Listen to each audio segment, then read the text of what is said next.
వల్లభ ఆదిలాబాద్ నుంచి రాస్తున్నారు. శుచిగా స్నానం చేసిన తరువాతే పుష్కర స్నానం చెయ్యాలా తెలియచేయగలరు అంటూ రాస్తున్నారు. నదికి వెళ్ళటానికి ముందు ఇంట్లో స్నానం చేసి వెళ్ళటం అనేది అపహాస్యం. అది ఏ శాస్త్రము చెప్పదు. అలాగే పుష్కర స్నానం చేసి మళ్ళీ వచ్చి ఇంట్లో స్నానం చేయడం ఉందే, అది ఇంకా అపచారం అవుతుంది.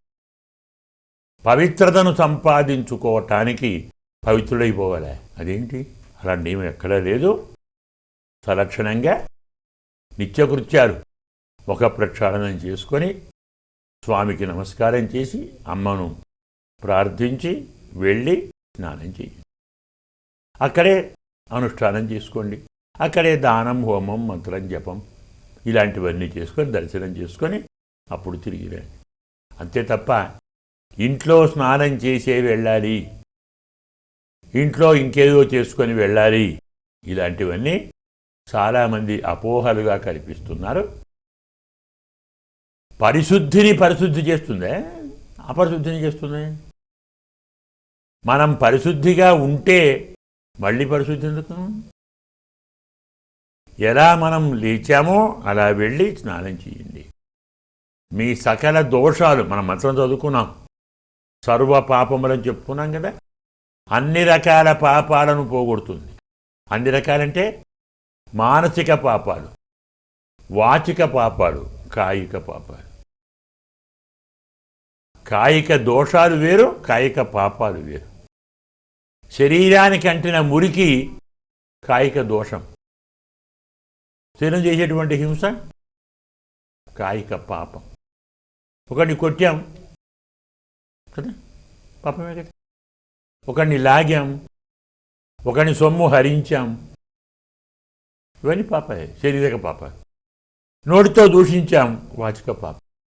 మనస్సులో ఎదుటివారి చెడును భావించాం, మానసిక పాప. మరి వారి స్నానం ఎవరు చేస్తారు? మన భారతీయ సంప్రదాయంలో స్నానం అనేది దేహం యొక్క దోషం మాత్రమే పోగొట్టడానికి కాదు. దేహదోషం, మనోదోషం, వాక్కు దోషం, మూడు పోగొట్టేది స్నానం. అందుకు స్నానం చేసి మళ్ళీ స్నానం కాదు, శుభ్రంగా వెళ్ళండి, స్నానం చేయండి.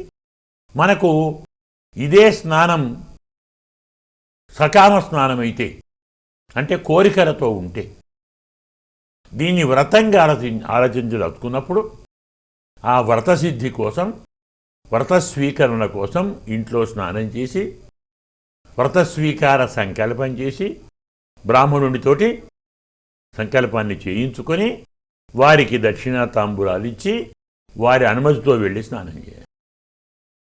అక్కడ మాత్రం స్నానం చేసి వెళ్ళాలి. అది వ్రతం అనుకుంటే. కాదు ఇది నిత్యకృత్యం, లేదు నైమిత్తికం అనుకున్నప్పుడు అవసరం లేదు. మీరు ఆచరించే విధానం ఒకసారి నిర్ణయించుకోండి. వ్రతంగా చేస్తారా, నైమిత్తికంగా చేస్తారా? వ్రతంగా చేస్తాను, నాకేవో కోరికలు ఉన్నాయి.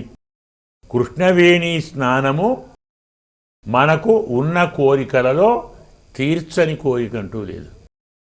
అన్ని రకాల కోరికలు తీర్చు. కానీ అమ్మ దగ్గరికి వెళ్ళి అడగటం ఏమిటండి? మరి ఇంత స్వార్థమా? తల్లిని చూడటానికి కూడా కోరిక కావాలా? తల్లిని సేవించడానికి ఫలం కావాలి. కాబట్టి వాస్తవంగా కృష్ణా పుష్కర స్నానం నైమిత్తికమే తప్ప కామ్యం కాదు. ఒకవేళ దాన్ని కూడా కామ్యం అనుకుంటే అప్పుడు అలా చేయండి, లేకుంటే అవసరం లేదు. మరి ఉత్తరం